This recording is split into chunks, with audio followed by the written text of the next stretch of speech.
네, 안녕하십니까. 저는 비행 로봇 전문 회사 주식회사 바이로봇의 홍세화라고 합니다. 네. 저는 오늘 최근 이슈가 되고 있는 드론에 대해서 이야기를 좀 해보고 싶어요. 왜 사람들이 드론에 이렇게 열광을 하는지, 왜 사람들이 드론에 주목을 하는지에 대해서 좀 여러분들과 얘기를 하고 싶습니다. 한국에서도 작년 말부터 드론 관련 기사들이 굉장히 많이 쏟아지고 있어요. 제가 이번 달에 본 것만 해도 한 5, 6건이 넘는데요. 그 이유가 무엇인지 우리 함께 살펴보도록 하겠습니다.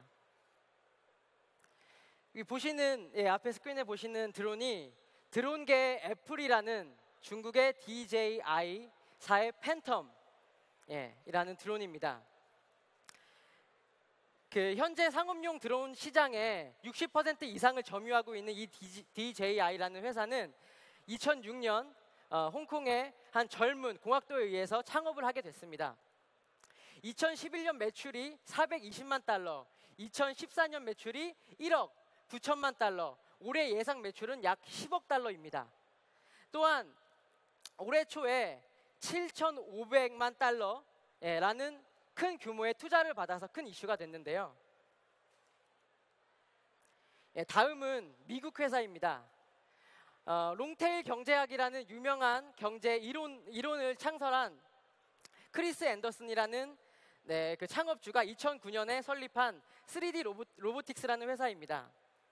이 회사도 연초에 5천만 달러라는 큰 규모의 투자 유치를 성공하였습니다. 또한 이 회사의 특징은 어떤 전문가 집단에 의해서 만들어진 것이 아니라 메이커들이라는 요즘의 다이 시장이라고 하는데요.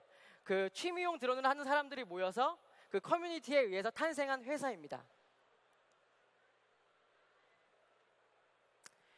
다음은 작년 초에 나왔던 이제 기사인데요. 구글에서 이제 이런 드론 회사를 인수를 하였습니다. 사실은 그 투자 규모는 아직 정확하게 밝혀지진 않았는데 이 회사를 페이스북이라는 회사에서 약 6천만 달러에 인수를 하려고 했다는 이야기가 있습니다. 그러니까 실제 인수 규모는 이거보다 더 컸겠죠. 다음으로 이 타이탄이라는 회사의 인수를 실패한 페이스북에서는 영국의 어센타라는 이런 드론 회사를 다시 인수를 하게 됩니다. 규모는 약 2천만 달러 규모고요.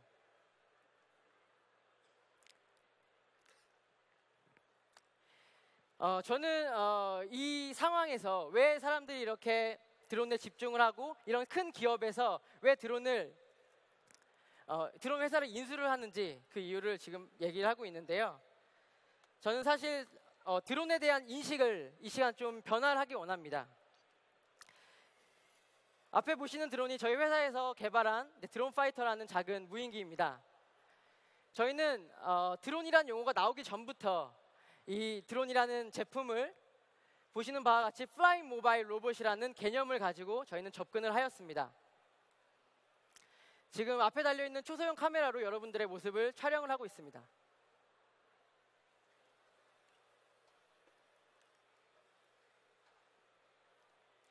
이 제품 같은 경우에는 최대 통신 거리가 100m 정도 되고요. 채공 비행 시간은 최대 10분 정도입니다. 한 번의 배터리 충전 시간은 약 30분에서 20분 정도 가량 되겠습니다.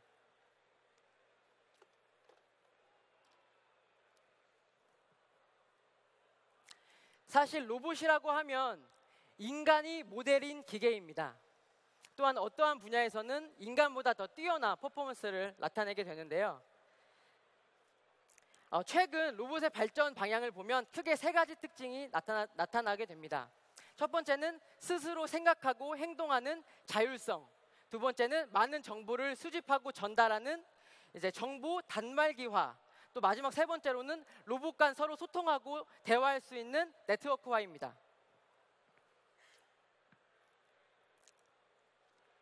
요즘 관심을 많이 받고 있는 택배 드론의 모습입니다. 온라인 커머스 시장이 발달하면서 아주 빠르고 안전한 배송에 대한 요구가 함께 늘고 있는데요. 우리가 주문한 물건이 드론으로 배달되는 과정을 한번 상상해 보겠습니다. 여러분들이 이제 온라인 상에서 제품을 주문을 하고요. 그 제품이 드론에 실려서 이제 움직이게 됩니다. A라는 지점에서 B 지점의 목적지까지 이제 이동을 하게 되는데요. 보시는 바와 같이 아무런 장애물이 없고 평온한 상태라면 이 드론은 단순히 이륙, 이동, 착륙 요 세 가지 단계로 이루어지게 될 것입니다. 만약에 이 가운데 보시는 바와 같이 아주 정적이고 예측 가능한 장애물이 한번 있다고 생각을 해보겠습니다. 이 정보는 이 드론이 비행하기 전에 미리 그 정보가 주어지게 됩니다. 그러면 그 드론은 미리 직선이었던 경로 계획을 다시 그 장애물을 피하는 경로로 수정을 해서 이렇게 비행을 하게 되겠죠. 여기까지만 해도 정말 뭐 크게 어려울 게 없어 보입니다. 하지만 우리가 살고 있는 현실 세상, 즉 택배 드론이 상용화되는 현실 세상에서는 앞에 두 가지의 경우라는 상황은 이뤄지지 않습니다. 보시는 바와 같이 장애물이 실시간으로 변화가 되고 예측 불가능하게 움직이는 장애물들이 언제나 발생하게 됩니다. 이 장애물들의 예를 들면 뭐 새라든지 아니면 저공 비행할 때 사람이라든지 자동차 아니면 이 드론이 택배를 이제 배송하는데 그 주변을 또 운행하는 다른 드론들이 있을 수가 있겠습니다.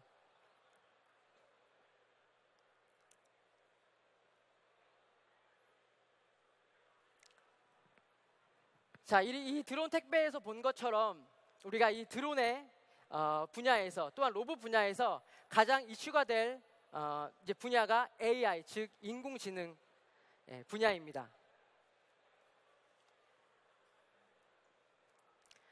네, 사람은 감각기관을 통해서 주변 환경과 자신의 내부 정보 상태를 인지합니다. 제가 지금 이 상태에서 이렇게 앞으로 걸어가는 것도 제가 눈을 뜨고 있고 여러분들의 소리를 듣고 있기 때문에 가능한 일입니다. 사실 제가 눈을 감고 귀를 막고 이렇게 앞으로 똑바로 걸어간다고 했을 때 사실은 생각처럼 쉽게 걸어갈 수가 없습니다.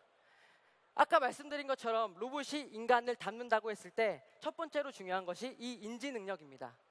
드론 택배의 경우에는 이 비행체, 이 드론의 자세를, 그러니까 내부 정보를 알 수 있는 기울임이든지 아니면 이렇게 가는 속도들을 알 수 있는 가속도 센서, 또 자이로 센서, 지자기 센서 등이 이 안에 탑재되어 있습니다. 또한 외부 환경을 인식할 수 있는 카메라, 라이다 센서, 뭐 고도 센서, 아니면 초음파 센서 등으로 이제 주변 환경의 그 정보들을 취합할 수 있습니다.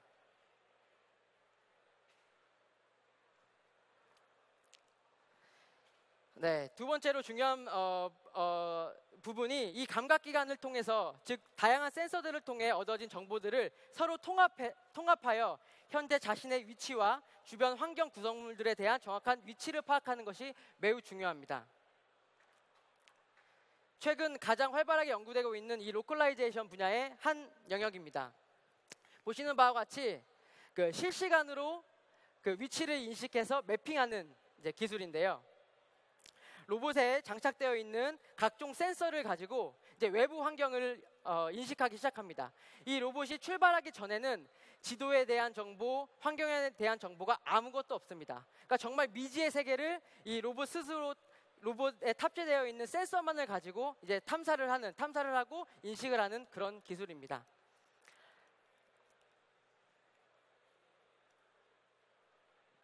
또 마지막으로 이렇게 수집한 정보들을 통해 이동 시간이나 이동 경로, 또한 그 위기 대처법 등을 이제 계획하고 또 모터나 엔진 등을 구동하여 실제로 운행하는 기술이 있겠습니다. 이 앞에 보시는 작은 드론 같은 경우에는 프로펠러가 4개 달려 있어서 이제 쿼드콥터라고 저희가 명칭을 하는데요. 이거는 뭐 6개가 달릴 수도 있고 8개가 달릴 수도 있고, 이 드론 같은 경우에는 배터리를 통해서 구동이 되지만 엔진을 통해서 구동이 될 수가 있고요. 아까 구글이나 페이스북에서 봤던 것처럼 회전익이 아닌 고정익 드론 형태도 있습니다.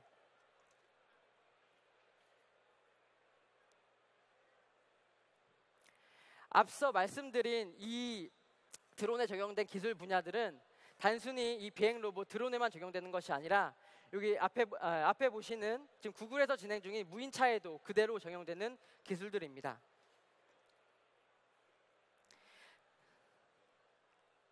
네, 이 차 앞쪽에 달려 있는 이 부분과 이 부분이 그 통합 센서 부분인데요.